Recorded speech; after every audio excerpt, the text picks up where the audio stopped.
نعرہ تکبیر، نعرہ تکبیر، نعرہ رسالت، نعرہ رسالت، نعرہ حیدری، حیدری۔ اعوذ باللہ من الشیطان الرجیم، بسم اللہ الرحمن الرحیم۔ رب اشرح لي صدری ویسر لي امری واحلل عقدۃ من لسانی یفقهوا قولی۔ بسم اللہ الرحمن الرحیم، الحمد للہ رب العالمین، الصلاۃ والسلام علی اشرف الانبیاء والمرسلین وخاتم النبیین والمرسلین۔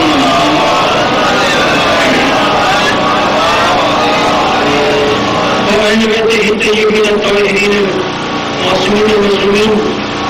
ولعنۃ اللہ علی اعدائہم اجمعین۔ بسم اللہ الرحمن الرحیم، والشمس وضحاها والقمر اذا طلاها والنهار اذا يغشاها۔ تین گھنٹے کے لیے مولانا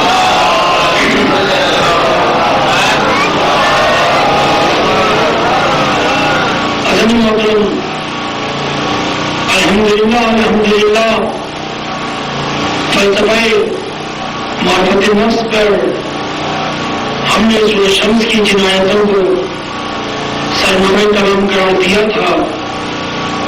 آج اس معرفت بھری مجالس کی 8ویں منزل ہے اور مسلسل ہم اس منزل پر سورہ شمس سے استفادہ کرتے ہوئے ان منازل کو طے کر رہے ہیں۔ عظیماً یہ وہ سورہ ہے جس میں پروردگار ذہن بشریت کو مسلسل یہ پیغام دے رہا، انسان دیکھ ہم نے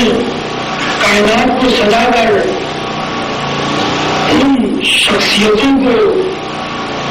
تیری ہدایت پر زمین پر اتارا ہے کہ اگر یہ نہ ہوتے تو پھر تیرا وجود بھی وجود سے عدم کی تاریکیوں میں چلا جاتا۔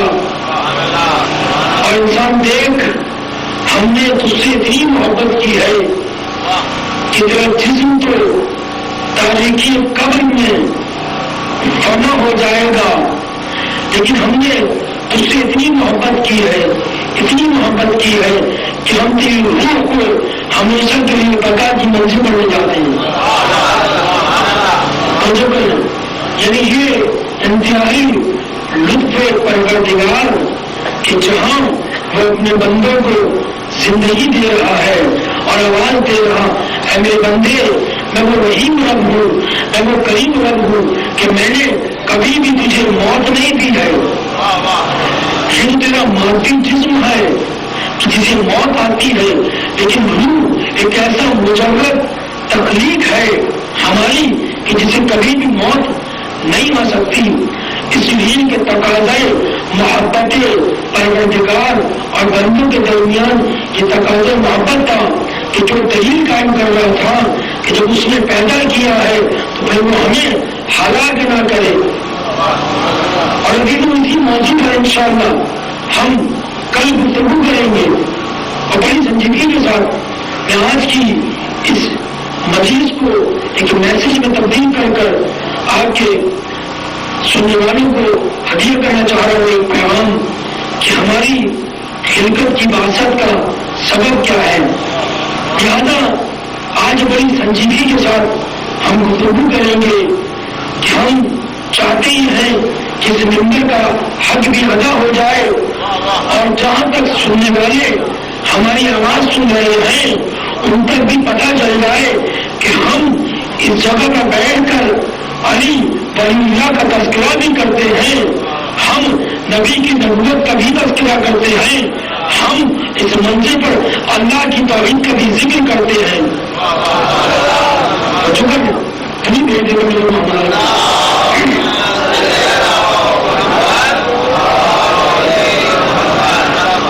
لہٰذا عظیم محترم وہی پروردگار قرآن کریم میں آواز دے رہا، امی یجیب المضطر اذا دعاہ ویکشف کاشف السوء کون ہے جو ان شکستہ دلوں کو آواز دے؟ حضرت محترم پروردگار اتنا کریم رب ہے، اتنا رحمان رب ہے کہ جب اس نے بندے کو خلق کیا تو یہ اس رحمان کی رحمانیت کا تقاضا تھا کہ اس نے اس بندے کو خلق کرنے سے پہلے اپنے ہادی کو دنیا میں بھیجا، کا پہلے سلسلہ ہدایت ہوگا پھر بشریت ہوگی۔ ایسا نہیں ہے کہ پہلے سے پیاس لگ جائے اور پانی کا انتظام نہیں ہو، کہنے نہیں اے بندے ہم تیری ہر ضرورت کا خیال رکھیں گے، پیاس تجھے بعد میں لگے گی، پانی کی سبیلیں ہم پہلے سجا دیں گے۔ اے میرے بندے احساس بھوک تجھے بعد میں ہوگا، ہم پہلے سے ان باغوں کو سجا دیں گے۔ عجیب منظر کمال ہے، پروردگار آواز دے رہا اے میرے بندے ہم نے اس کائنات کو اپنی نعمتوں سے سجا دیا ہے، اگر تجھے ان نعمتوں میں کوئی کمی محسوس ہو رہی ہے، کوئی غلطی محسوس ہو رہی ہے، ہماری بارگاہ میں آ کر ہم پر اعتراض کر۔ اتنی عجیب منظر کمال کہ وہ پروردگار تمام نعمتوں کو سجا کر صبح چاند کو روشن کرنے کے بعد، دن کو روشن کرنے کے بعد، ستاروں کی کندیلیں جلانے کے بعد اور رات کو تاریکی میں بدلنے کے بعد، وہ آسمان کو بلند کرنے کے بعد، اس کے اوپر کندیلیں جلانے کے بعد، وہ زمین کو خوبصورتی سے پھیلانے کے بعد، وہ نفس نظامہ نفس مطمئنہ کو حل کرنے کے بعد وہ اس منزل پر آواز دے رہا ہے اے انسان ہم نے تیرے نفس میں نفس نظامہ بھی رکھا ہے، نفس ہمارا بھی رکھا ہے، اے میرے بندے جا ہم تجھے اختیار کی منزل پر چھوڑ رہے ہیں، تیری مرضی ہے کہ تو ہمارا بندہ بن جا، تیری مرضی ہے کہ تو عبد الشیطان بن جا، لیکن اے بندے سن کہ جب تیرا دل شکستہ ہو جائے اور جب تو کاروبار زندگی سے تھک جا، اے میرے بندے جب مادیات کے تم تنگل میں گھر جا تو اے میرے بندے پریشان نہ ہو، اس منزل پر بھی ہم اپنی عطا کا دروازہ کھول کے رکھ کر تیرا انتظار کریں گے۔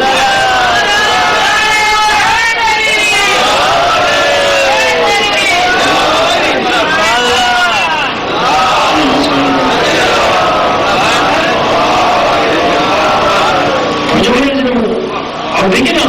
پروردگار نے اس انسان کو حل کیا، بشارہ نے جو حل کیا ہے اس لیے کہ تم ہماری عبادت کر، لیکن ہم نے توجہ کیجیے کہ جب ایک انسان دنیا میں پیدا ہوتے ہیں، ابھی اب فضائل کے دن چلے گئے، اب مسائل کے دن ہیں، یہاں کی سنجیدگی سے ہم گفتگو کر رہے ہیں۔ انسان جب اس دنیا میں پیدا ہوتا ہے تو اس دنیا میں قلب ہوتا ہے تو سب سے پہلے جس سے اس کا رشتہ بنتا ہے وہ اس کی ماں ہوتی ہے۔ یعنی انسان آغوش مادر میں آتا ہے اور سب سے پہلے وہ اپنی ماں کے چہرے کو دیکھتا ہے۔ یعنی ماں اور بیٹے یا بیٹی کے اندر رشتہ محبت اور الفت جو ہے وہ خوشگوار ہوتا ہے۔ دوسری منزل آتی ہے کہ وہ اپنے باپ کو پہچانتا ہے کہ یہ میرا باپ ہے، اور ابھی تیسری منزل وہ آتی ہے کہ جب یہی انسان کچھ بڑا ہوتا ہے تو اپنے گھر میں احساس کرتا ہے کہ کچھ اور بھی ذوات ہیں، کچھ اور بھی ذاتیں ہیں، کوئی اس کا بہن ہوتا ہے، کوئی اس کا بھائی ہوتا ہے، مختلف رشتے یہ اپنے ارد گرد محسوس کر رہا ہوتا ہے۔ جب یہی بچہ ذرا سا بڑا ہوتا ہے تو یہ کسی مدرسے میں، کسی مکتب میں، کسی اسکول کے اندر داخل ہوتا ہے، تب اسے ایک احساس ہوتا ہے کہ ایک باپ ہے جو مادی دنیا میں لانے کا سبب بنتا ہے، اور ایک استاد ہوتا ہے جو ہمیں مادیات سے نکال کر روحانیت کی راہ پر چلاتا ہے۔ اور جس طرح باپ کی عزت و احترام کرنا ہے اسی طرح اس استاد کا بھی عزت و احترام کرنا ہے۔ لیکن بڑی سنجیدگی کے ساتھ میں گفتگو کر رہا ہوں اپنے سننے والوں کے ساتھ کہ اسی اسکول کے اندر، اسی مکتبے میں، اسی مدرسے کے اندر یہ دیکھتا ہے کہ کچھ اس کے ہمجولی ہیں، کچھ اس کے دوست بن جاتے ہیں، کچھ اس سے ایسے رابطے قائم کرتے ہیں، کچھ ایسے رشتے استعمال ہوتے ہیں کہ جس کو ہم دوستی کا نام دیتے ہیں، اور یہی دوست ہر منزل پر اس کا ساتھ دے رہے ہوتے ہیں۔ لیکن خدا کی قسم ہر انسان کے ساتھ ایک ایسی منزل آتی ہے کہ جہاں نہ ماں کا رشتہ کام آتا ہے، نہ باپ کا رشتہ کام آتا ہے، نہ بہن کام آتی ہے، نہ بھائی کام آتے ہیں، نہ دوست یار کام آتے ہیں۔ قرآن کہہ رہا ہے یوم یفر المرء من اخیہ وابیہ وامہ وصاحبہ۔ عجیب منزل ہے کہ جب سارے رشتے ٹوٹ جاتے ہیں، جب اپنے پرائے ہو جائے، دوست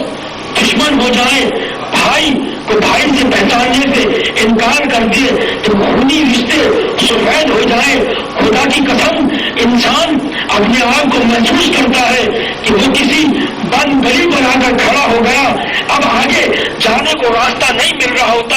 اب ایسے میں اس انسان کا دل ٹوٹ جاتا ہے، اور جب یہ شکستہ دل ہو جاتا ہے، جب اس انسان کا دل ٹوٹ جاتا ہے، تو اس دل کو قرآن نے اضطراری کیفیت کہا ہے، اور اس اضطراری کیفیت کو قرآن نے کہا ہے اے انسان کہ جب تیرا دل ٹوٹ جائے تو تو مضطر ہو جاتا ہے، حالت اضطرار میں آ جاتا ہے، تیرا دل شکستہ ہو جاتا ہے۔ قرآن اس منزل پر پروردگار آواز دے رہا ہے اَمَّن یُجِیبُ الْمُضْطَرَّ اِذَا دَعَاهُ وَیَکْشِفُ السُّوءَ۔ یہ شان پروردگار ہے کہ جب سارے رشتے ٹوٹ جاتے ہیں، اے میرے بندے گھبرا نہیں، ہم ان ٹوٹے ہوئے اور شکستہ دلوں کی آوازیں سننے والے ہیں۔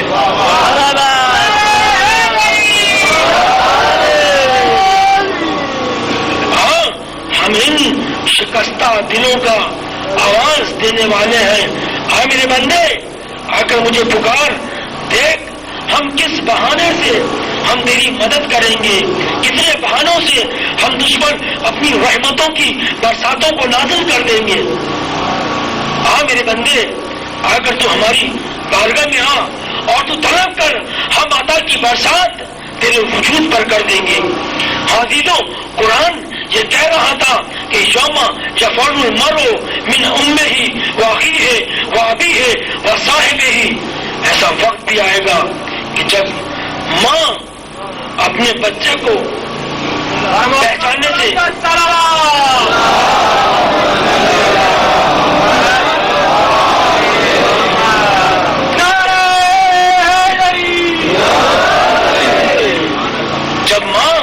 اپنے بچے کو پہچاننے سے انکار کر دے گی، جب باپ اپنی اولاد سے انکار کرتا ہوا نظر آئے گا،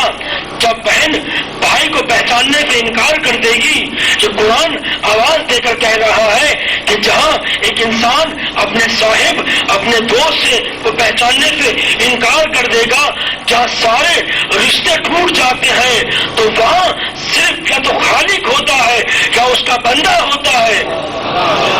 اور بندے کی توجہ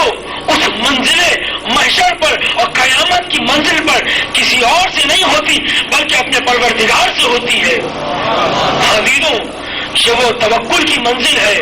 یہ وہ اس اعتماد اور بھروسے کی منزل ہے کہ خدا کی قسم کہ جہاں انسان کو اپنے ذات واجب اور اللہ پر بھروسہ ہونا چاہیے، اگر تم نے یہ سوچ لیا کسی منزل پر کہ میرا یہ کام پھنسا ہوا ہے، بھائی میرا یہ کام نہیں ہو رہا، لیکن وہ کوئی ہے جو کرسی پر بیٹھ کر ہمارے اس مسئلے کو حل کرا دے گا، تو خدا کی قسم اس کا مطلب یہ ہے کہ تقاضے بندگی اور خالق کے اندر اس رشتے میں کمی واقع ہو رہی ہے۔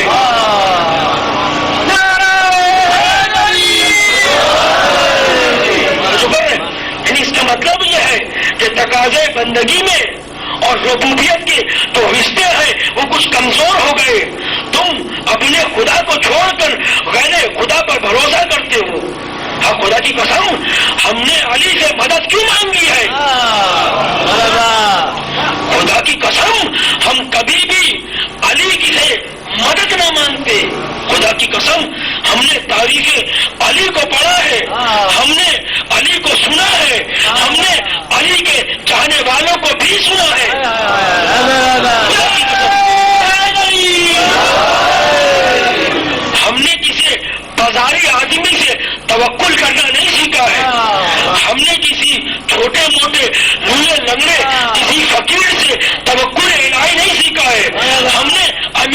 کائنات سے توکل کرنا سیکھا ہے، ہم نے اس سے سیکھا ہے کہ جس کے بارے میں محمد مصطفیٰ آواز دے رہے ہیں، انا وہ علی من نور واحد، جس نور سے اللہ نے مجھے خلق کیا ہے اسی نور سے اللہ نے علی کو خلق کیا ہے۔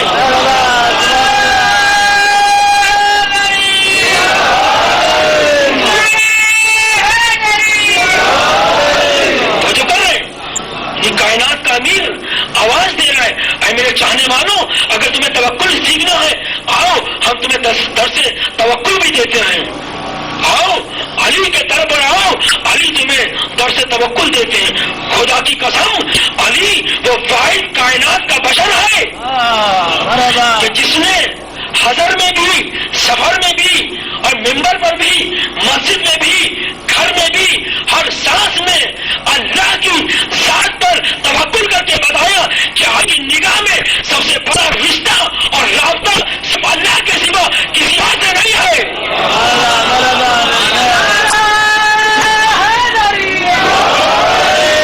لیکن عزیزوں،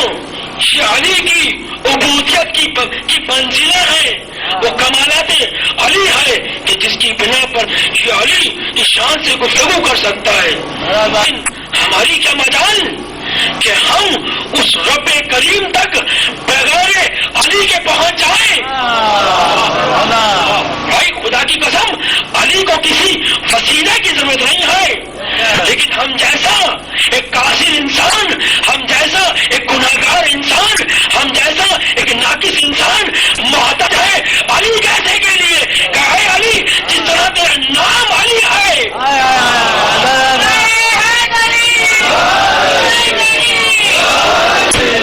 اے علی جس طرح تیرا نام علی ہے، اے علی کا معنی عرفہ اور بلند کیا ہے، تو علی جس طرح تیرے رب کی صفت بھی علی ہے، تو ہمیں وسیلہ بنا اور ہمیں اپنے رب کی بارگاہ تک پہنچا دے۔ خدا کی قسم یہ علی صرف علی نہیں ہے بلکہ بھی علی ہے، علی کا حسین بھی علی ہے، علی کا سجاد بھی علی ہے، علی کا کاظم بھی علی ہے، علی کا رضا بھی علی ہے، علی کا آخری بھی علی ہے، علی کا اول بھی علی ہے، علی کا آخری بھی علی ہے، علی کا قرآن بھی علی ہے، علی کا نبی بھی ہے، کی قسم علی کا اللہ بھی علی ہے۔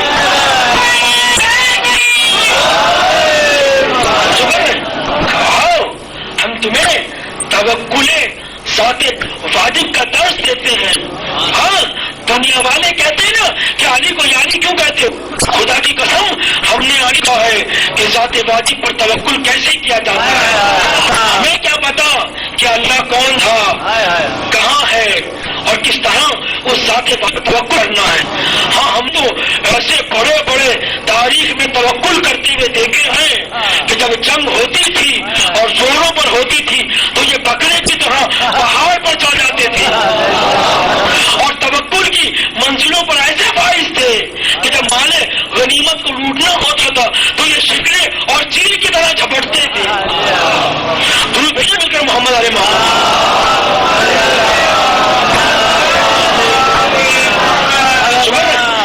دنیا والوں کا توکل تھا، لیکن سنو میرا مولا کا توکل۔ تاریخ کہتی ہے ایک مرتبہ نبی کا یہ وسیع،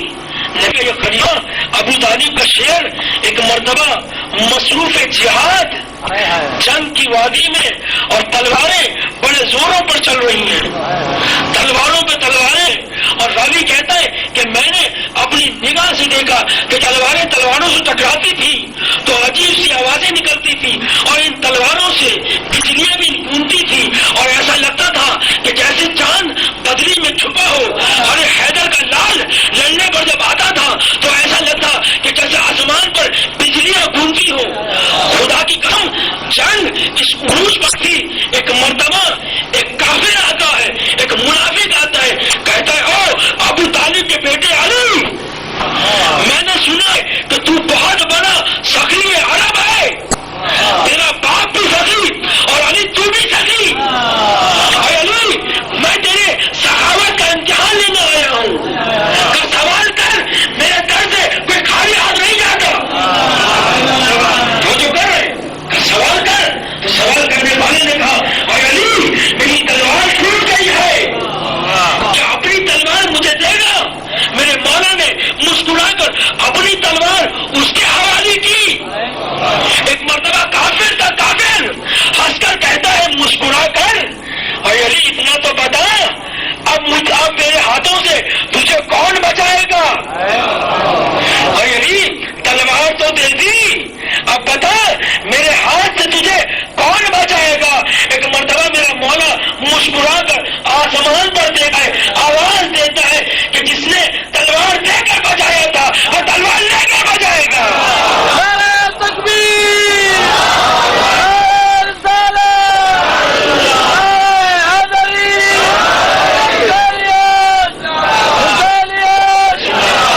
یہ شہزادہ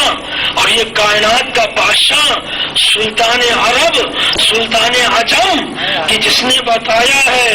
کہ علی کو خوف نہیں ہے، یہ توکل صرف گھر میں کرو، کہا نہیں ہم تو میدانوں میں بھی توکل کرتے ہیں اس انداز میں کہ ہمیں معلوم ہے کہ ہمارا رب وہ ہے کہ جو بچاتا بھی ہے، مارتا بھی ہے، زندگی بھی دیتا ہے، موت بھی دیتا ہے، حیات بھی دیتا ہے۔ حاضروں کبھی جملہ سنا کافر نے کہ علی میدان جنگ میں اپنے تلوار دے کر اپنے اللہ پر توکل کر رہا ہے، تو کافر علی کے قدموں میں دل کی آواز دیتا ہے اور علی مجھے معرفت خدا کا درس دے۔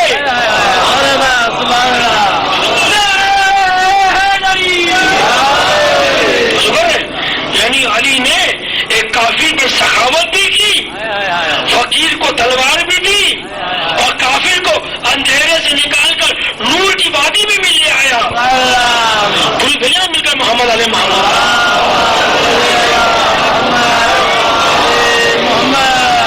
یعنی یہ عجیب منزل کمال ہے۔ اور آپ ذرا تصور کیجیے کہ جو اللہ کی عبادت کرتے ہیں، جو اللہ کو سجدہ کرتے ہیں، وہ اپنے قلب کے اندر کتنی مٹھاس اور شیرینی کو محسوس کرتے ہیں۔ خدا کی قسم، جو انسان رات کی تاریکیوں میں اٹھ کر جب باوضو ہوتے ہیں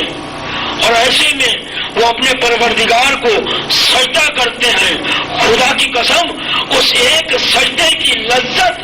اور شیرنی ایسی ہے کہ انسان مومن اس شیرنی کو درک کر سکتا ہے۔ اور میرا چھٹا امام جعفر صادق علیہ السلام فرماتا ہے کہ جب ایک بندہ مومن رات کی تاریکی میں اٹھ کر اپنے اللہ کو سجدہ کرتا ہے تو میرا پروردگار اس گھر کو اتنی کر دیتا ہے کہ ایسا لگتا ہے اہل عرش کو، فرشتوں کو، کہ جیسے زمین والوں کے لیے سورج چمکتا ہے، مومن گھر ان لوگوں کے لیے سورج کی طرح روشنی دیتا ہوا نظر آتا ہے۔ اللہ اکبر! نماز شب کی یہ عظمت، حاضروں وہی انسان لذت سجدہ کو محسوس کر سکتا ہے کہ جس کے قلب کے اندر اہل بیت کی محبت بھی ہو اور ذات واجب پر توکل بھی ہو۔ عزیزوں، ایک روایت پڑھتے ہوئے میں بڑی تیزی سے اپنی منزل اپنے ہدف تک پہنچوں گا۔ روایت کے الفاظ ہیں کہ ایک شخص مصر میں جناب موسیٰ کو ملتا ہے۔ جناب موسیٰ روز آیا کرتے تھے کوئی دور پر اپنے پروردگار سے ملاقات کرنے کے لیے۔ ایک مرتبہ ایک شخص پوچھتا ہے، اے موسیٰ کہاں جا رہے ہو؟ تو حضرت موسیٰ کہتے ہیں میں اللہ سے ملاقات کرنے جا رہا ہوں۔ کہتا ہے موسیٰ کہ تمہارے رب سے ملاقات ہو، تمہارے رب سے ملاقات، تو اس رب سے کہہ دینا ہم نے اتنے دنوں سے اسے سجدہ نہیں کیا۔ میں جملے سنیے گا، ہم نے اسے اتنے دنوں سے سجدہ نہیں کیا۔ اے موسیٰ جا کر کہہ دینا نقل کف نہ باشد، نعوذ باللہ، اے موسیٰ ہم نے اسے اتنے دنوں سے سجدہ نہیں کیا، اس سے جا کر کہہ دینا کہ اس نے ہمارا کیا بگاڑ لیا۔ ہو چکا ہے؟ یعنی انسان جب اپنے اللہ سے دور ہوتا ہے، تقرب کی منظریوں کو چھوڑ دیتا ہے، عظمت سجدہ کو بھول جاتا ہے، تو پھر وہ اسفل من السافلین کی منزل پر آ جاتا ہے، پھر وہ حیوانوں سے بھی بدتر ہو جاتا ہے۔